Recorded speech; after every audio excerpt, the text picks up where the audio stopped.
afternoon, everyone, and Assalamu alaikum. I'm Nabila Banu here today with our new session, and we have categorized this as Learn and Grow. Today, as of your episode, say second of it, beliefs or values, last Thursday introduced Goratim. So, last Thursday, I just introduced a little bit about it. And as a session, I'm going to talk more about alignment with your values, तपाईँको behavior र त्यसको consequences के हुन्छ. So before we head on to today's session, before we start talking and understanding more about it, अलिकति सारांशमा अस्ति के भनेको थियो अलिकति भन्छु है. So beliefs र values-हरु चाहिँ they are so interrelated, so interlinked, हैन कि त्यसको meaning differentiate गर्न चाहिँ त्यस्तो खासै याद हुँदैन के मान्छेहरुले त्यति खासै गर्दैन. So belief भनेको चाहिँ it is, you think it is true, that is what you believe. तपाईको beliefsहरु चाहिँ एकदम तपाईको लागि चाहिँ सत्य हो, that is what you believe, हैन. तर values at the same time त्यो belief बाटै निस्केको हुन्छ, but it is something that you feel it's very very important. तपाईले भ्याल्यु गर्नुहुन्छ, त्यसलाई एकदमै सराहना गर्नुहुन्छ, इम्पोर्टेन्स एकदम इम्पोर्टेन्ट हो यो चाहिँ मेरो लाइफको भनेर चाहिँ त्यसरी राख्नुहुन्छ. So that is what you value, हैन. त्यो तपाईको भ्याल्युजमा पर्न जान्छ.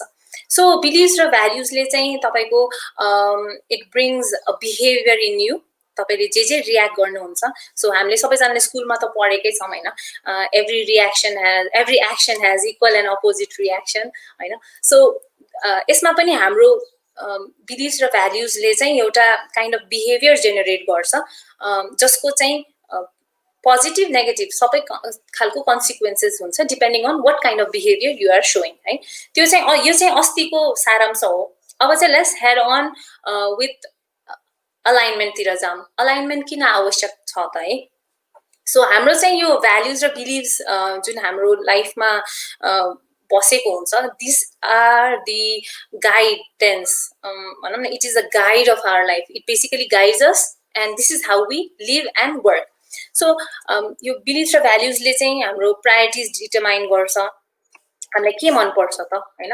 त्यही अनुसारले चाहिँ हामीले प्रायोरिटी सेट गर्छौं नि त. सो डीप डाउन तपाईले आफुलाई हुन्छ नि एकदम खोतेलेर एकदम एनालाइज गर्नुभयो भने you will probably find out हुन्छ नि what you basically want in your life.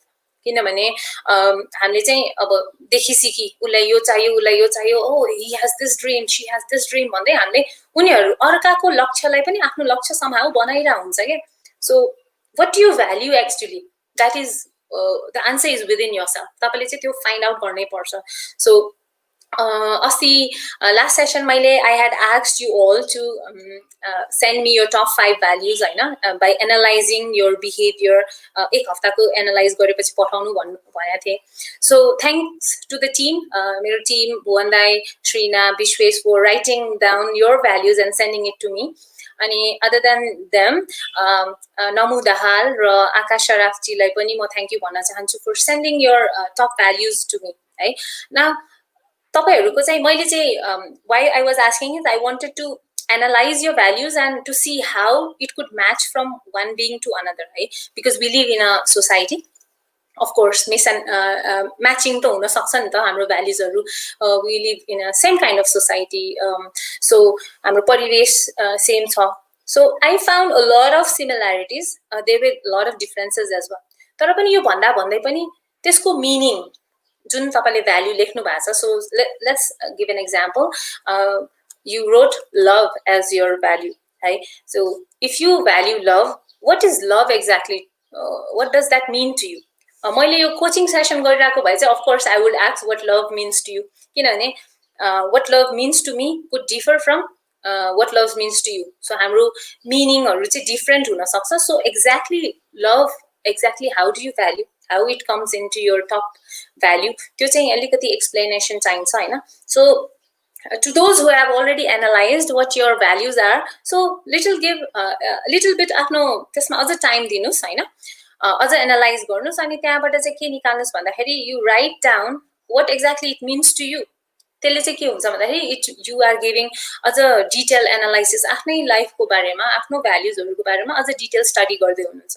So it is very it comes handy, and at the end you are going to realize that yes, this is what I wanted, this is what I really believe down in my heart भनेर. So हाम्रो चाहिँ यो मैले मिसम्याचको कुरा गरिहालेँ होइन. So हाम्रो चाहिँ alignment with our values is very important. अस्ति पनि मैले भनेको थिएँ यदि when your values are when they are fulfilled your emotions they are all positive, you know. Positive emotions आउन साथ what happens, you are happy, you are satisfied, you are content, life is good, you know. So what happens is because your values and your work, whatever you are doing, work भन्नाले चाहिँ तपाईको कुनै पनि aspect of your life सँग तपाईको values align भयो भने you are satisfied and content. So when it doesn't align, what happens, you feel something is wrong. And it could bring you negative emotions and make you feel unhappy and all, you know. So तपाईले चाहिँ त्यो realise गर्नुपर्ने चाहिँ एकदम आवश्यक छ. So when you do that, तपाईले चाहिँ यो मिसम्याच गर्दाखेरि चाहिँ धेरै जसो बेलामा when तपाईको भ्याल्यु कम्प्रोमाइज भइराछ अथवा भाइलेट भइराछ भने what happens, the very common thing is anger. You show anger, you display anger, होइन. So other than these, when you don't show anger, when you don't तपाईको बिहेभियरमा चाहिँ त्यो देखिदैन, the consequences are you are stressed within, होइन, burn out within, anxious हुनुहुन्छ, आफ्नै त्यो हुन्छ नि त्यो साइलेन्ट हुन जानुहुन्छ जसले गर्दा चाहिँ रिलेसनसिपहरू ड्यामेज गर्न सक्नुहुन्छ, आफ्नो सेल्फ स्टिमलाई चाहिँ लो गर्न पुग्नुहुन्छ, सेल्फ कन्फिडेन्स लो हुन सक्छ. सो यो भ्याल्युजहरू कम्प्रोमाइज हुँदाखेरि र भाइलेट हुँदाखेरि चाहिँ थाहा नभइकन तपाईको बडीमा फिजिकल्ली मेन्टली यो चेन्जेसहरू आइरहेको हुन्छ क्या. And we don't know where is it coming from, कहाँ के भइरहेछ, आई डोन्ट नो भन्ने. If you ever come across this statement that you don't know what's happening, you need to start हुन्छ नि doing double check triple check with what happen क्या, कहाँ चाहिँ तपाईँको भ्याल्यु कम्प्रोमाइज भयो. So you will find the answer, and once you know, you will be able to overcome it by aligning your work with your values, right? So हामीलाई चाहिँ यो consciously गर्नुपर्ने आवश्यकता, अस्ति पनि मैले अस्तिको सेसनमा भने इट्स अ कन्सियस एफोर्ट, होइन. हामीले कन्सियसली गर्नुपर्छ बिकज बोलीचालीमा दिस आई भ्याल्यू दिस भन्ने चाहिँ त्यसरी भनिँदैन. तर if we keep on saying this is what we value, and time and again with time it changes, yes, I agree. So you need to make sure you are aware about all the changes, right? And understanding आफ्नो values at the same time understanding others value is also important. किनभने हामी एउटै सोसाइटीमा बस्छौँ, we could have different culture, different हुन्छ नि different परिवेशमा उठबस गरेको, सो हाम्रो अन्डरस्ट्यान्डिङहरू डिफ्रेन्ट हुन सक्छ. त्यसैले पनि हामीले चाहिँ अलिकति एम्प्याथी चाहिँ राख्नुपर्छ टु अन्डरस्ट्यान्ड अदर पिपल, है. So while you understand your values, also try to understand someone else's values whom you work with closely, family भयो, friends circle, anyone, especially work मा. सो आजको सेसनमा चाहिँ हामीले चाहिँ अलाइनमेन्ट विथ भ्याल्युज कुरा गर्दैछौँ. So यसको लागि चाहिँ I have a beautiful story for you. Recently चाहिँ मैले एउटा ब्लग पढाएको थिएँ बाई टिम ब्राउनसन, होइन. अनि उहाँले चाहिँ मजाले एक्सप्लेन गर्नुभएको छ. I hope I can com make you understand from his story the alignment of your values को importance and realization पनि, है. So here we go. So Tim Brownson चाहिँ he works in Yellow Pages, है. Yellow Pages अहिलेको जेनेरेसनलाई थाहा छ कि छैन, so just let me explain. Don't get me wrong, है. Yellow Pages भनेको चाहिँ एउटा thick book आउँथ्यो, yellow र black कलरको हुन्थ्यो, I also remember. So त्यसमा चाहिँ सबै contact details हुन्छ for all the businessmen and हुन्छ नि any technical workers, any numbers you want, you'd find on Yellow Pages. So having your contact details in Yellow Pages was very important back then. So the internet, you know, and we didn't have you click the button and you get all the information. अहिलेको जमाना जस्तो थिएन back then, but still Yellow Pages अहिले कतिको चल्छ I don't know much because I am also dependent on this internet. So basically Tim Brownson, he worked in Yellow Pages and he had business contacts with a lot of business people, and of course सबै contact लिनु पर्यो. to print their name and contact details. So he goes in a building अनि त्यो बिल्डिङमा चाहिँ बिल्डिङको अगाडि उभिन्छ अनि हेर्छ त्यहाँ एकदम एउटा ग्रुप मान्छेहरू उभिरहेछन् they are talking about something अनि दुईजना मान्छेले टेबल कुर्सी बोक्दै उसारिरहेछन् he feels like हुन्छ नि शिफ्ट गरिरहेको something like that so he looks for his manager अनि म्यानेजरलाई देख्छ अनि ही गोज टुवर्ड्स हर अनि उसको म्यानेजरले चाहिँ अपडेट दिन्छ that this guy the businessman is bankrupt अब चाहिँ सक्यो उसको ब्याङ्क्रप्ट भयो अनि निलामी भइरहेछ भनेर इन्फर्म गर्छ अनि he is like he sad about it अनि त्यस पछाडि उसको म्यानेजरले चाहिँ immediately go get this sign from him भनेर भन्छ क्या अनि उसको हातमा त्यो पेपर हुन्छ जहाँ चाहिँ उसलाई साइन लिनुपर्ने हुन्छ होइन अनि हि फिल्स भेरी हुन्छ नि अनइजी फ्रम इनसाइड अनि त्यस पछाडि उसले चाहिँ अनि हुन्छ नि ब्याङ्क्रप्ट भइसकेको छ there is no use of doing business but still उसको म्यानेजरले चाहिँ आफ्नो अर्कै हुन्छ नि एजेन्डा क्लियर गर्न खोजिरहेछ भनेर उसले बुझ्यो होइन and then there he is standing with a paper and he looks at the businessman and he goes back flashback उ चाहिँ 11 years को टिम ब्राउनसन हुन्छ जहाँ चाहिँ उसलाई चाहिँ हुन्छ नि उसको हाई स्कुल इयर हुन्छ अनि उसले चाहिँ कसरी एउटा ग्रुपमा चाहिँ फिट इन हुनलाई चाहिँ उसले एडजस्ट गर्नलाई चाहिँ उ चाहिँ पछि लगाइरहेको हुन्छ अनि जस्तो गर्यो त्यस्तै भन्यो we must all have try to fit in somehow in our lives होइन कहिले चाहिँ so he tries to fit in with a group त्यतिखेर चाहिँ अनि उनीहरू चाहिँ उनीहरूको ट्रेन्ड एउटा कुनै स्टोर जाने अथवा पार्क जाने कहीँ जाने उनीहरूको जहिले नि एउटा सिस्टम बसिसकेको थियो त once they go to a store अनि उसको फ्रेन्डले चाहिँ उसको पकेटमा सबैजना युनिफर्ममा हुन्छ अनि उसको ब्लेजर चाहिँ ठुलो हुन्छ क्या अनि उसको पकेटमा चाहिँ सुन्तला हालिदिन्छ क्या अनि हि सक्ड अनि he don't know what to do ऊ डम स्ट्रक एकदम सरप्राइज होइन अनि he is so much in fear he don't know what to do next and he has never ever encountered such thing he has never ever stolen something from anywhere होइन अनि त्यसपछि एक्कासी उसको सोल्जरमा कसैले हात राख्छ अनि he wishes that it's his friend but it happens to be the shopkeeper होइन अनि पसलेले चाहिँ के गरे यस्तो भनेर उसको खल्तीबाट सुन्तला निकाल्छ अनि त्योभन्दा अगाडि उसले सुन्तला राख्यो भने पनि समात्ने हो राखेन भने साथीहरूको नाम लिनलाई पनि उसलाई अप्ठ्यारो so and then usko pasalele chai usko parents lai bolauncha and then he feels very embarrassed he feels for the first time when he was 11 years old he feels that more this is what I don't want in my life I value honesty I value integrity bhanera chai ule त्यतिखेर चाहिँ आफ्नो लाइफमा चाहिँ first time some sort of value उसले चाहिँ recognize गर्छ and coming back to present he's there standing with a paper he could so much relate and he turns around उसले चाहिँ त्यो पेपर उसकै म्यानेजरको हातमा दिन्छ डु इट योरसेल्फ भन्छ अनि हेर्दिन्छ so we can see यो स्टोरीमा चाहिँ अनेस्टी र इन्टिग्रिटी उसको जब अलाइनमेन्ट मिलेन उसको भ्याल्युसँग he reacted somehow right so अब ऊ he could be a successful man उसको बिजनेसमा he is in a good position yes तर उसको भ्याल्युसँग मिलेन भने चाहिँ what could have happened if you would have done that हैन आफ्नो भ्याल्युसँग मिलेन भने again coming back to our consequences अघि नै हामीले मेन्सन गरेको there are a lot of hidden stress anxiety you keep on thinking it bugs you all the time because your value is being compromised and value is something that is deep within your heart and you know it so this was a story by Tim Brownson. I really liked and I thought this would be very helpful for you to understand how you can realize and find out your core values. अब अर्को चाहिँ मेरो कन्टेक्स्टमा पनि I wanted to share one more.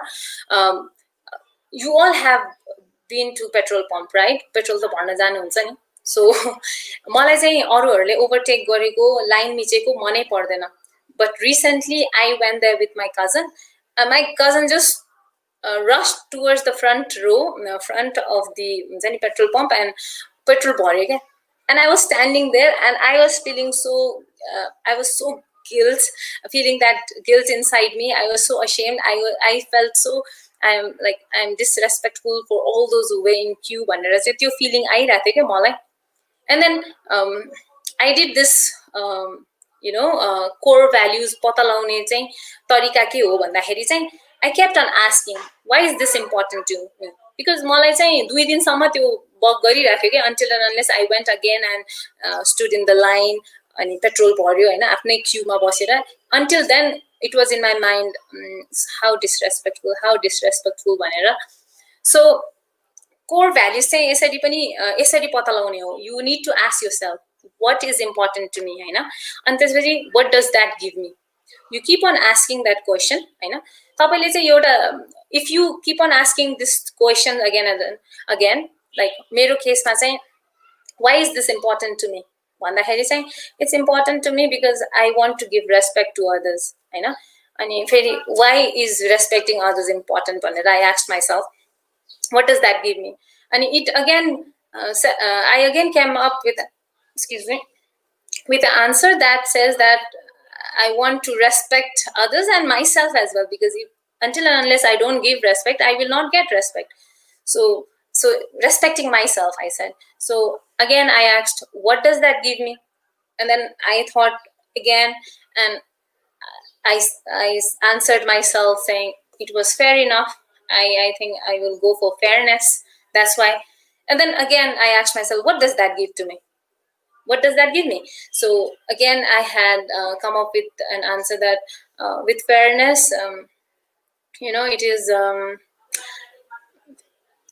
is very evident that they balance out, right? Fairing for everyone. So eventually, if we are fair enough, we are respecting both the parties. So again, respect came along again and again. I did this multiple times with so many incidences, and then सबैमा answersहरु चाहिँ मेरो लागि चाहिँ respect आइरहेको थियो के again and again. And then I found out this is what my core value is. My core value at this moment, at this point of time, is respect. So guys, this is what I have done. So you can also try, and I request one of you to please volunteer for my next show, which is on Thursday 5 p.m. Where we can go live doing this core, finding your core value. So if you would like to volunteer, please email us at coachmenepal@gmail.com, or you can DM us on Facebook or Instagram. It won't take long, 20 minutes of your time, and your contribution, if you volunteer, you would be contributing to the whole viewers, whoever is watching, to find out how to find out the technique of finding your core values. Right? This is something very important, and it's not that difficult, but if it's done by someone else, it becomes easier and it gives you clarity.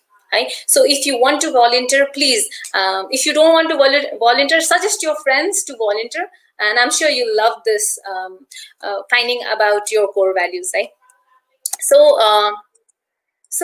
what happens is sometimes आजको यो चाहिँ दुईटा story सुनाए मैले तपाईलाई, एउटा team ब्राउनसनको अनि एउटा पेट्रोल पम्पको इन्सिडेन्ट हैन. यो दुईटैमा चाहिँ one where he wanted to align with his value, and one where a person, let's say me, I compromised with the value, but how it affected me for 2 days back to back, right? So compromising with your values is if you keep on doing that, हुन्छ नि एक दिन यस्तो आउँछ कि you will burst, right?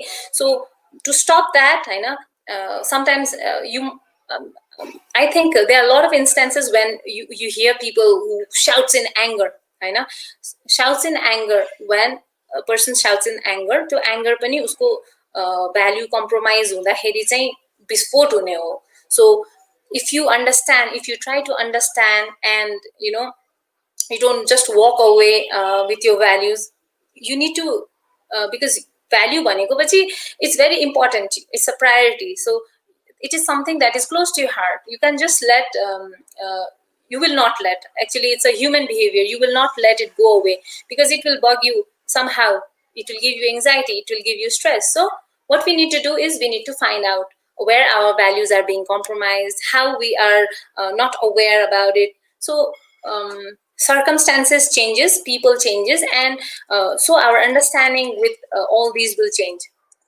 So be honest with yourself, I know. We all love ourselves. Start if you don't love yourself, start loving yourself. Self love भन्ने कुरा चाहिँ आजकल एकदम चर्चामा आइरहेको विषय पनि हो. You need to love yourself more because you are the one who is responsible for everything that you do, right? And what is in your control? Only your behaviors are in your control. So try to take care of yourself, love yourself, and once you know your core values, it will give you peace and calm, and you will feel everything is right. Because if you know your core values, the job you choose will be according to your values, right? The person who values fun is at the top will not do a 9 to 5 job, which is just typing and writing emails. No. So you know what you value, you will look for that. So you should be aware, you should have a clarity, right? So compromise sometimes is good, but Gadi ko euta ramro ukhan I have just taken from the internet. What Gandhi said was, all compromise is based on give and take, but there can be no give and take on fundamentals. Any compromise on mere fundamentals is surrender. For it is all give and no take, right? So give and take भयो भने then there is compromise, and if it is all हुन्छ नि give and give and give, so it is surrender. So हामीले चाहिँ we need to be aware. हामी कामको बेलामा चाहिँ we need, because a lot of यो चाहिँ workplace मा चाहिँ हुन सक्छ, because you are working so much, you don't give importance to your personal life, your personal values goes out of window. So त्यहाँ चाहिँ you need to make a balance. So balancing by being aware, self-aware, balancing, these are the words that you will keep on hearing in the future sessions as well. So आजको लागि यति नै हो, हाम्रो session आज सकेको छ है. So please help me by volunteering for our next session, and we'll go live and we'll talk we'll find out your core values, and it will be an easy tip for everyone how to find a core value है आफ्नो. यो भन्दा भन्दै next session मा चाहिँ we are also going to talk about beliefs है. We are going to talk about हाम्रो belief system and some limiting beliefs that stops us from doing something, and some beliefs that pushes us to achieve more. So we'll talk more about on beliefs. So आजको session आज यही समाप्त हुन्छ. Thank you so much for listening, and all right, अन्ध्यारो पनि भइसकेको रहेछ screen ma. Thank you guys for watching, and do leave a comment. Feedback would be wonderful for us. Thank you so much. Bye bye. Assalamu alaikum.